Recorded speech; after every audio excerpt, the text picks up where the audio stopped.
Good morning. I'm Ben O'Hara-Byrne with your morning check, brought to you by Bathfitter on Vancouver Island. Here's what you need to know to get started on this Thursday, October the 10th.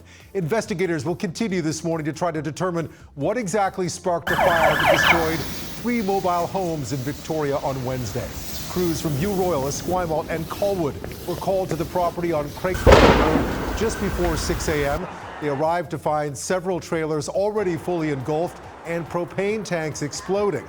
They doused the flames quickly, but 4 people were taken to hospital with non-life-threatening injuries. In all, 6 people escaped the fire, lost everything. They came out of that trailer with the clothes on their back and no shoes. Well, July the 1st may seem a long way off, but Victoria Council will be discussing the fate of Canada Day celebrations later today. Councillors will have to decide whether to pony up more money or scale back. Last year, Vic PD spent more than $100,000 on policing the event. This year, it only has $12,000 allocated in its budget, so the city either has to come up with the difference or consider a smaller event. A milestone later today for the Mackenzie Interchange project when traffic starts to flow on the new bridge over the highway. Beginning at 8 p.m., the process of moving traffic from the current Mackenzie Avenue Admirals Road alignment to the new bridge will begin. You can expect closures and single-lane traffic on the TCH overnight as more work, including line painting, is done.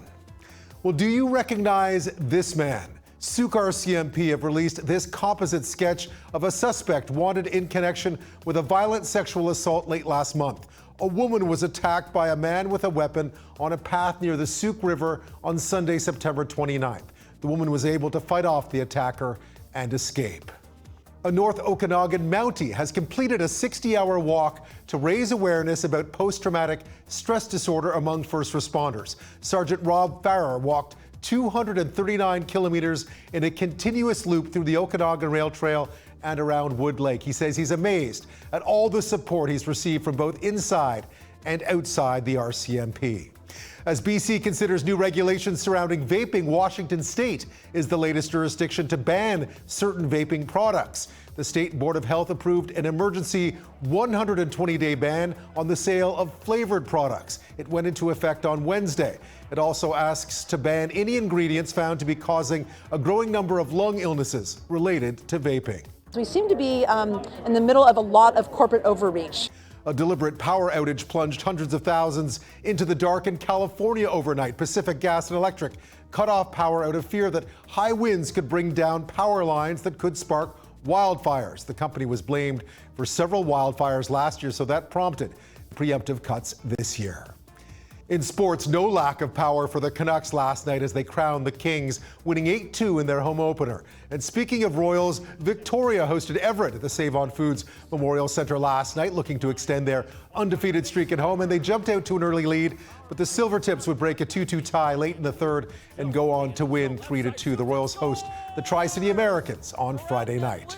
And speaking of losses, Canada was shut out today as not 1 but 2 Nobel Prizes for Literature were announced. The 2018 winner is Polish novelist Olga Tokarczuk, and the 2019 laureate is Austrian Peter Handke. The winners were announced in Stockholm this morning after a year's hiatus due to sex abuse allegations that had rocked the secretive Swedish Academy. Margaret Atwood had been among the bookies' favorites headed in. Well, today's forecast calls for a picture-perfect fall day across the island with sunshine right across the board from Victoria to Nanaimo and Tofino to Port Hardy. And there are your Thursday highs. We always love to know where you're watching from. Don't forget to like and share the CHEK Facebook page. That's been your morning check for this Thursday, brought to you by Bathfitter. I'm Ben O'Hara-Byrne.